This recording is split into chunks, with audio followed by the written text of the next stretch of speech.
mad for movies? Join us for today's episode about Steven Spielberg. What was the first Steven Spielberg movie you ever saw? I remember seeing was E.T. in theaters when I was a baby. So I must have been 2 or 3, and I remember crying during the entire thing, or during the entire second half, and being the annoying crying baby in the movie theater. It was probably E.T. because I remember being terrified. The first one I remember seeing. Ironically enough, the first Spielberg movie I remember seeing has been the subject of some debate as to whether or not he actually directed it. The first movie I saw associated with Steven Spielberg was Poltergeist. Legend, and I've got tons of corroborating evidence because I kind of study Poltergeist as a hobby. I don't know if it is actually the first one I remember seeing, but it's the first one in my memory of the ones that I saw. Wow. Well, it might be one of my favorites. It's just a guess, but for some reason in my head, I'm gonna say the first one. It's one of 2, and they're both 2 of my favorites. It's either Jurassic Park or Hook. First Steven Spielberg movie, probably E.T. The first Steven Spielberg movie I remember, it was probably E.T. Probably Jurassic Park.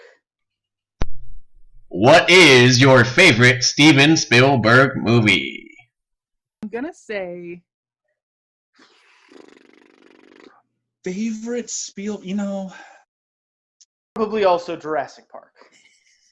I probably have to say Jurassic Park, just because it's the movie I've seen the most. Go through a bunch of them, because first I would have thought maybe Saving Private Ryan, but then when I looked at the list, it could be like a 3-way tie between that one, Jurassic Park, and also Catch Me If You Can. It's a toss-up between Raiders of the Lost Ark and E.T. You know what? I would probably say Temple of Doom.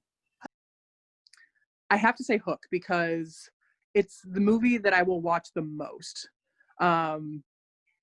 Being that it's like a comedy, I can put it on anytime.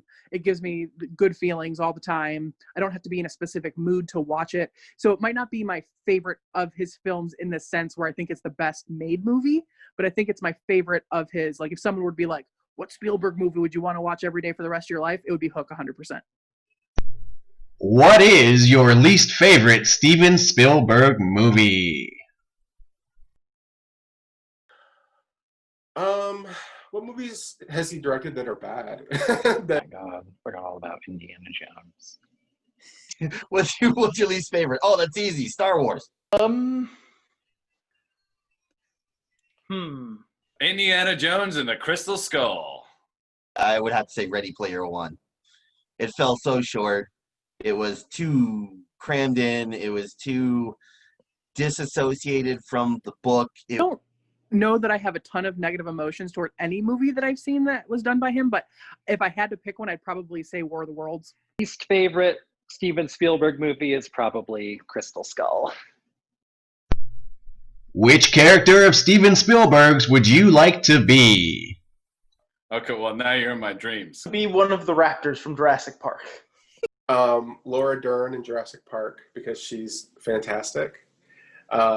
I just love how optimistic she is. As, of course, I am an aspiring, struggling actor, so I will take any role in a Steven Spielberg movie. I will take the Samuel L. Jackson "Hold On to Your Butts" one-liner in the entire movie. I would 100% want to be Ian Malcolm.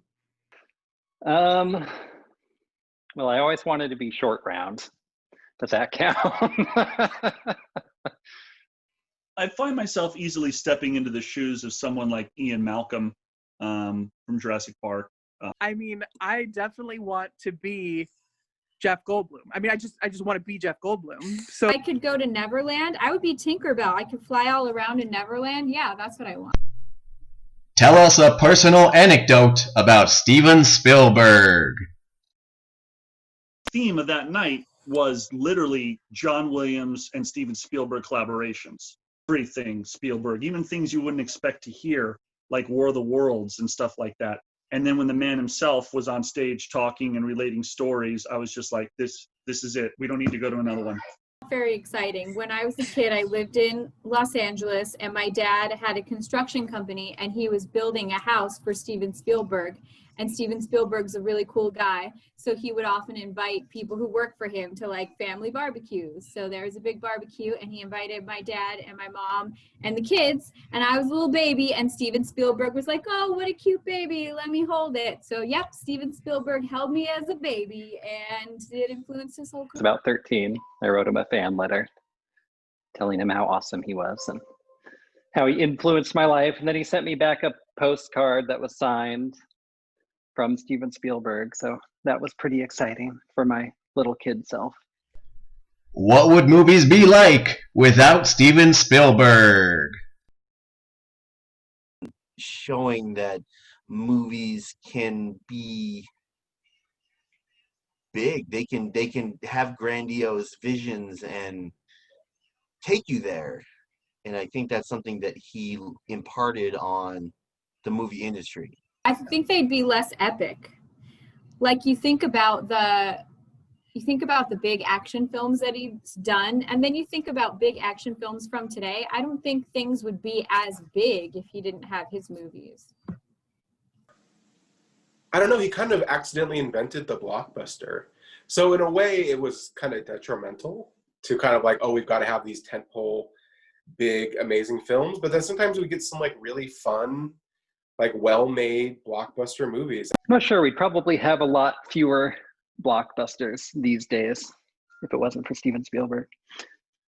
I don't know that we'd have like huge blockbuster films without him. I think like the idea of like the summer blockbuster and like the people who've like made those movies like probably wouldn't be around. Like when I think of, you know, like Transformers and like the Avengers and like these big huge movies, like I don't know that we'd have those had he not made the movies that he made when he made them. I think there'd be a little less joy and feeling in people's hearts and a lot less imagination, a lot less wonder in their minds. Because for me, because Spielberg trained on the best, like John Ford and stuff like that, he understands scope, scale, and how to transport an audience, how to really transport an audience. I mean, he's a filmmaker that when I sit in the theater and the lights go down, I know I'm going someplace and I'm going to be taken care of for 2 to 3 hours. And it's kind of a privilege. Let's have one more alien banger out there. Blockbuster. Amazing. Let's get one more.